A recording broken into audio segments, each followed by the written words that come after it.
আসসালামু আলাইকুম guys, welcome to cooking with Yasmin. আজকে আপনাদের সঙ্গে শেয়ার করব ব্রেড আর চিকেন দিয়ে বিকেলের নাস্তা। আশা করছি এই নাস্তাটা আপনাদের সবারই ভালো লাগবে।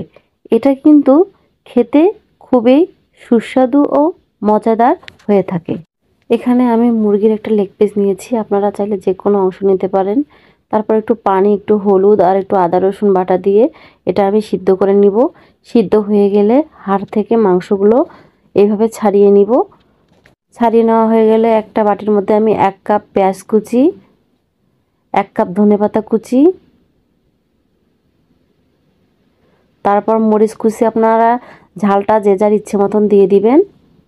এরপর অ্যাড করে দিব 1 চামচ আদা রসুন বাটা, দিয়ে দিব জিরে বাটা 1 চামচ, তারপর মরিচের গুঁড়ো দিয়ে দিলাম 1 চামচ, সামান্য একটু হলুদের গুঁড়ো দিয়ে দিলাম, তারপর চাট মশলা দিয়ে দিলাম 1 চামচ।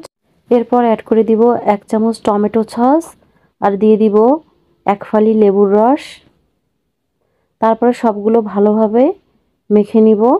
মেখে নেওয়া হয়ে গেলে এখানে আমি 3 পিস ব্রেড পানির মধ্যে দিয়ে দিয়েছি। এখন ভালোভাবে চেপে পানিটা ব্রেড থেকে ঝরিয়ে নিব। পানিটা ঝরিয়ে নেওয়ার পর মিক্সড করা মশলার মধ্যে ব্রেডটা দিয়ে ভালোভাবে এভাবে মিক্সড করে নিব। মিক্সড করা হয়ে গেলে আগে থেকে সিদ্ধ করা মুরগির মাংসটা দিয়ে আবারও ভালোভাবে মিক্সড করে নিব। আপনারা দেখতেই পারছেন। ভালোভাবে মিক্সড করা হয়ে গেলে এ পর্যায়ে পরিমাণ মতো লবণ দিয়ে দিব। তারপর অ্যাড করে দিব কর্নফ্লাওয়ার 1 চামচ, দিয়ে আবারও ভালোভাবে মিক্সড করে নিব। মিক্সড করা হয়ে গেলে এখন চুলার মধ্যে একটা প্যান বসিয়ে দিয়েছি। তেলটা গরম হয়ে আসলে গোল গোল শেপ করে সবগুলো আমি এভাবে দিয়ে দিব। আপনারা দেখতেই পাচ্ছেন। চুলার আঁচটা কিন্তু অবশ্যই মিডিয়ামে রেখে দিতে হবে, না হলে পুড়ে যাওয়ার সম্ভাবনা থেকে যাবে। সবগুলো আমি একই প্রসেসে দিয়ে দিলাম। এখন সবগুলো আমি উল্টিয়ে পাল্টিয়ে এরকম ব্রাউন কালার করে ভেজে নিব। ভেজে নেওয়া হয়ে গেলে সবগুলো আমি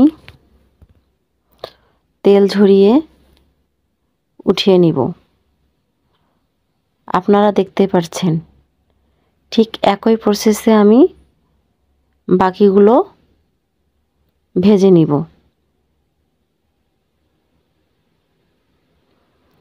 ভেজে নেওয়া হয়ে গেলে এখন আমি এগুলো পরিবেশন করে নিব।